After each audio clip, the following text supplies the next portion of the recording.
হবে বৃক্ষরোপণ এবং স্কুলের কালচারাল একটা অনুষ্ঠান, যাতে বাচ্চা কাচ্চা ড্রপ আউট না হয় এবং ভালো পড়াশোনা করে। এ ব্যাপারে বিডিও সাহেব আমাকে আমন্ত্রণ জানিয়েছেন আজ থেকে 3-4 দিন আগে। যথারীতি গতকাল ওনার সঙ্গে কথা হয়। উনি যেটি বলেন, যেহেতু এটা বিশ্ব পরিবেশ দিবস এবং এই পরিবেশ সুরক্ষার দায়িত্ব আমাদের সকলেরই, তো সেই হিসেবে ওখানে যাচ্ছিলাম।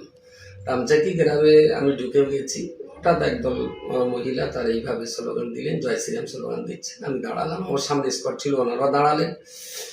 পরিস্থিতি ওসি সাহেবও ছিলেন, তিনি যেহেতু এই অনুষ্ঠান উপলক্ষে আগেই তারা গিয়েছিলেন। তো ওসি সাহেব জিজ্ঞেস করলেন যে কি করবেন। আমি বললাম না, এনারা যদি না চান আমি এখানে যাবো না, সেখান থেকে ঘুরে ফিরে আসা। এই হলো ঘটনা। এখন বিশ্ব পরিবেশ দিবস, গাছপালা লাগানো, এটা হলো পৃথিবীর জন্য অত্যন্ত একটা গুরুত্বপূর্ণ বিষয়। তো এখানে গাছের অক্সিজেন হিন্দু মুসলমান টিএমসি বিজেপি নয়, এটা পৃথিবীর ভারসাম্য বজায় রাখার জন্য গাছ লাগানোটা খুব জরুরি।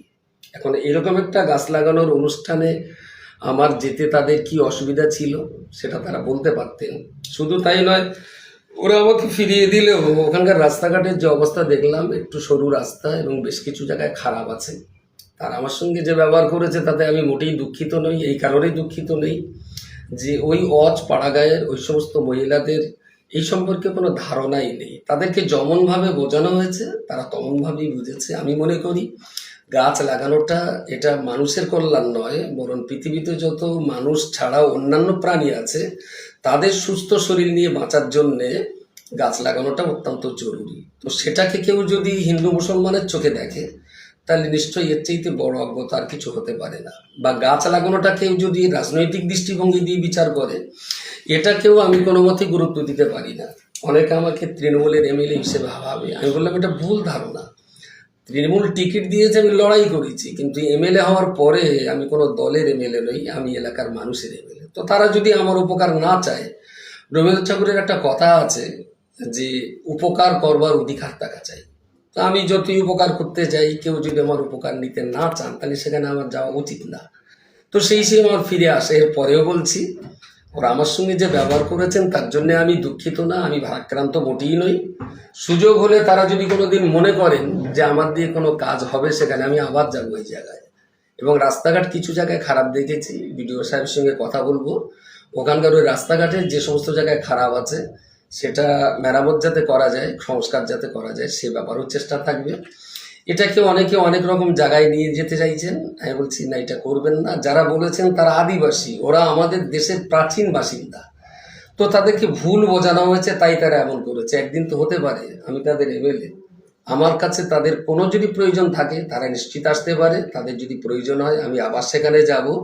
বিশ্ব পরিবেশ দিবস, এটা পৃথিবীর ভারসাম্য বজায় রাখার জন্য গাছ লাগানোটা খুব জরুরি, সেই হিসেবে গিয়েছিলাম। আমি মোটেই ভারাক্রান্ত নই, তাদের উপরে আমি দুঃখিত নই।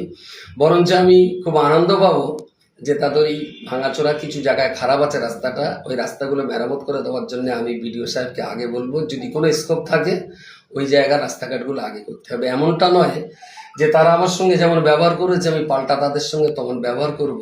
আমি এই মানসিকতার লোক নই।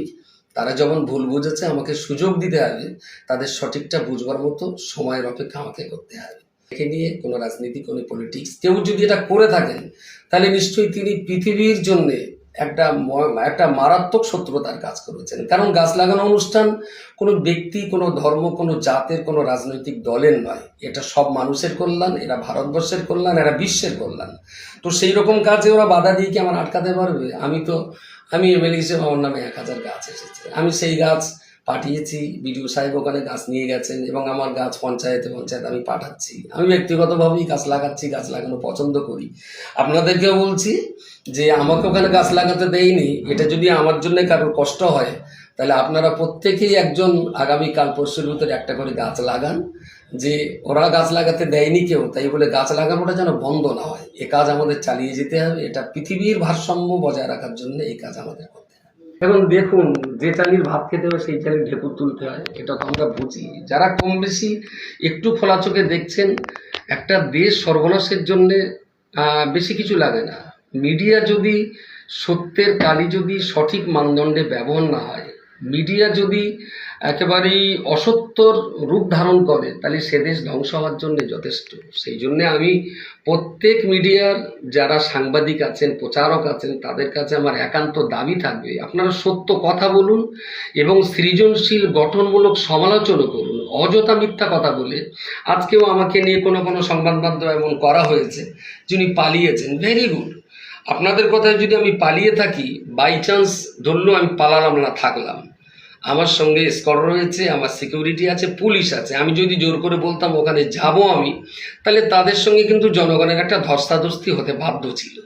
পুলিশ কিন্তু চাইবে না আমার গায়ে হাত উঠুক বা আমার গায়ে একটা নখের আঁচড় পড়ুক, এটা তাহলে সেই পুলিশ আর গার্ডদেরকে কিন্তু কৈফিয়ত দেওয়া লাগবে। সেই জন্যে আমি দেখলাম না, গাছ আজকে না বলে আমি কালকে লাগাতে পারবো, কিন্তু মানুষের এই ঝগড়া অশান্তি আমার কাছে অত্যন্ত বেদনাদায়ক। আমি কিন্তু এগিয়ে যাইনি। কিন্তু যে মাধ্যমে এত গল্প করেছেন সেই সংবাদ মাধ্যম কিন্তু একবারও বলেননি যে কেন আমি সেখানে যাচ্ছিলাম। আমি যাচ্ছিলাম কিন্তু সরকারি অনুষ্ঠানে, এবং সেটা বিশ্ব মানচিত্রের উন্নয়নের পরিকল্পনা নিয়ে বিডিও সাহেব আমাকে ডেকেছিলেন। আমি দলের কাজে যাইনি, আমি ব্যক্তিগত আত্মীয় কুটুম্বিতে করতে চাইনি। সেখানে বিডিও সাহেবের ইনভাইটেশন আমি গিয়েছিলাম। তাহলে যে সরকার চলছে সেই সরকারও কিন্তু বিশ্ব পরিবেশ দিবস সুরক্ষার জন্য অনেক পরিকল্পনা নিয়েছেন। এটাও ছিল ভিডিওর প্রোগ্রাম, মানে সরকারি প্রোগ্রাম। আমি তৃণমূলের টিকিটে ভোটে জেতার পরেও আমি তো ভাবিনি যে সরকার এখন বিজেপি সরকার, আমি তাদের এই অনুষ্ঠানে যাব না। আমি তো উন্নয়নের জন্য অন্যান্য অনুষ্ঠানেও গিয়েছি। সরকারের প্ল্যান পরিকল্পনা আমাকে জানতে হবে। বৃক্ষরোপণের এই অনুষ্ঠান সরকারি অনুষ্ঠান, তাহলে সরকারি অনুষ্ঠানে যেতে যারা বাধা দিয়েছে নিশ্চয়ই তারাই সরকারের খেলাফ লড়াই করছে, এটা সরকারকে বুঝতে সুযোগ দিতে হবে।